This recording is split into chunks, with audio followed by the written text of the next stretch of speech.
After recalling my Nargacuga hunts in Monster Hunter Freedom Unite, Kirin kept bothering me. Not Rajong, not Tigrex, not even Nargacuga. Kirin. And that bothered me because I could not remember him. Keizu, I remember. I remember getting lost trying to find him. Tigrex, I remember. I remember fearing him before I even fought him. Rajong, I remember. I remember the weeks of failure before finally standing my ground. Plesioth, I remember. I remember avoiding him like a student avoiding a surprise recitation. Nargacuga, I remember. I remember gathering ores in the old swamp while pretending I wasn't actually studying him. But Kirin? Nothing. Only fragments. Blurred images. A feeling. A glow. A bounce. The snowy mountains.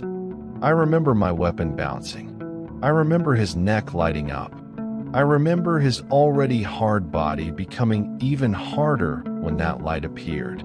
Then nothing. The rest was gone. 20 years erased. Only traces remained.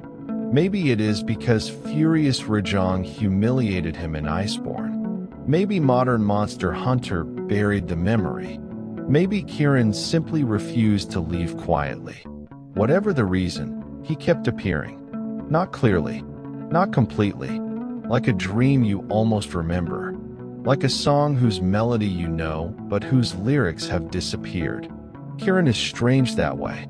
He is difficult to hunt, annoying even, yet you never truly hate him. I would not call him lovable. Getting struck by lightning repeatedly is not exactly a pleasant experience. But there is something about him. The name itself sounds mythical. Kirin. Gentle. Elegant. Otherworldly. Like something that wandered into the wrong universe. He feels like an Otsutsuki from Naruto. Calm. Beautiful. Terrifying. As if Mila Jovovich is interviewing you for a corporate position while wearing her Resident Evil outfit. You are confused whether to admire the situation or run away from it. That is Kirin. The problem was not that I remembered him. The problem was that I could not stop remembering him. I would be doing my day job. Kirin. Watching songs of the samurai. Kirin. Making coffee. Kirin. Thinking about Nargacuga. Kirin. The blurry images would appear and disappear. Like a ghost refusing to leave the house. Like a wife who knows you already received your 13th month pay, but somehow forgot to hand it over. She will remind you, repeatedly, persistently, relentlessly, until compliance is achieved. That was Kirin. Every monster before him had already spoken. Tigrex had spoken. Rajong had spoken. Plesioth had spoken. Keizu had spoken. Gypsyros had spoken. Nargacuga had spoken. But Kirin kept insisting, as if he was standing outside the door shouting. You remembered all of them. What about me? So eventually I gave in. I went to the village elder. Kirin. No, not this one. I checked the cat elder. Another Kirin. No, still not this one. I checked G rank. Nothing. No feeling. No recognition. Then I entered the guild hall, scrolled through the high-rank quests, and there they were. Not Kirin. Kirins. 2 Kirins in the battleground. A guild hall quest, designed for multiplayer. 2 lightning unicorns, in an arena, at the same time, and immediately something clicked. That was it. That was the one. The blurry image suddenly had a shape, not a memory, a challenge. It felt as if the 2 Kirins were standing there waiting for me, not asking if I could beat them, not asking if I was strong enough, simply asking, do you remember? The funny thing was that I did not. Not consciously. I knew one Kirin was already difficult. 2 Kirins in a small arena was absurd. 2 Kirins in a multiplayer scaled guild hall quest was even more absurd. Yet they were the ones calling. And somehow I felt obligated to answer. My mind could not visualize what my heart could remember, so I let my hunter hands take the wheel. Perhaps somebody was whispering, "You've been hunting in world. You've been hunting in wilds. Those games are for modern hunters. Wake up your primitive hunter side. Take the real hunt." So I accepted. I brought my trusty owl blade great sword. Decent raw damage. Dragon element. Extra defense. I equipped death stench armor with black spine pieces. Art of unsheathing. Fencing. The plan was elegant. Move. Draw attack. Roll. Run. Repeat.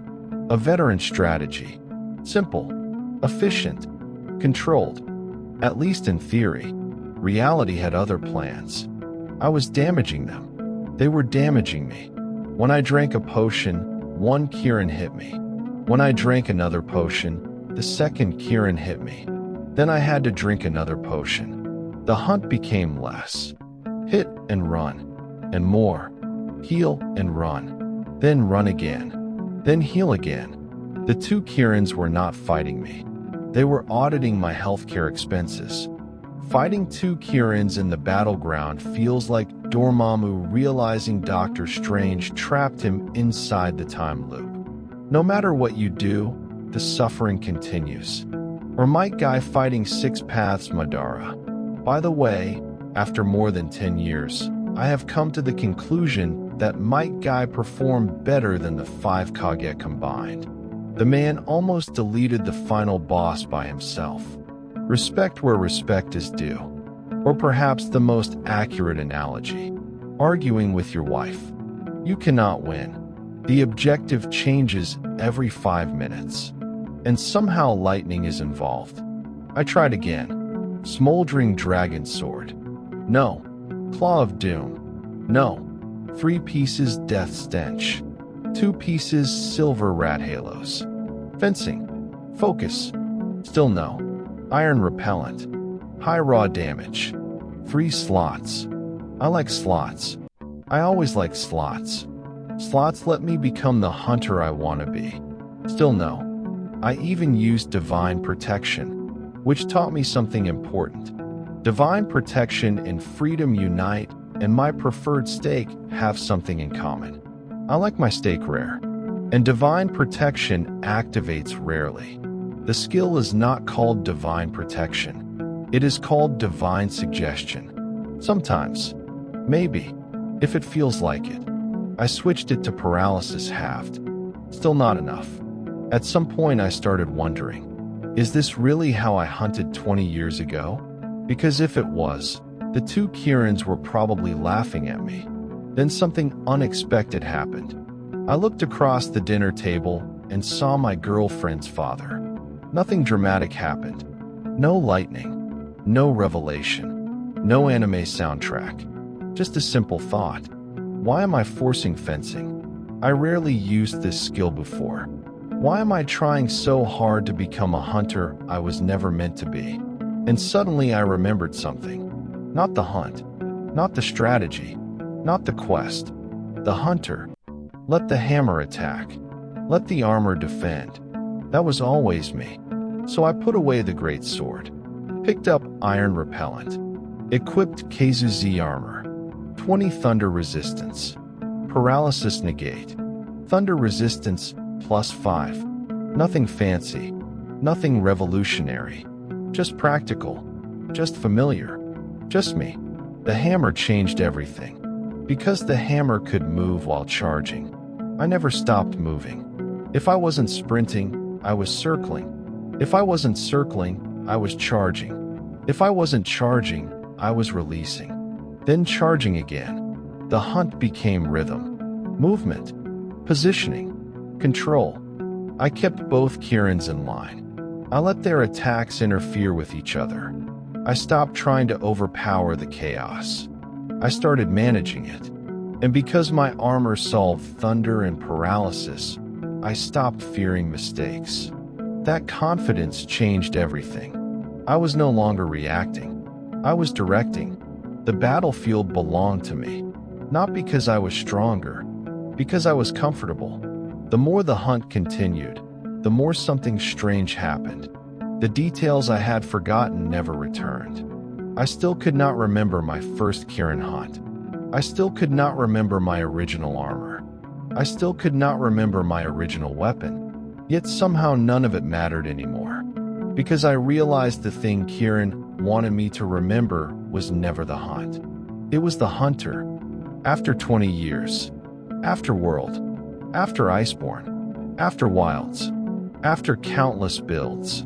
Countless guides. Countless theories. Countless optimizations. The oldest layer remained. The hunter who built for himself.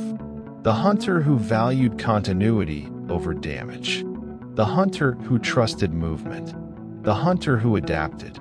The hunter whose hands still knew what to do long after the mind had forgotten why.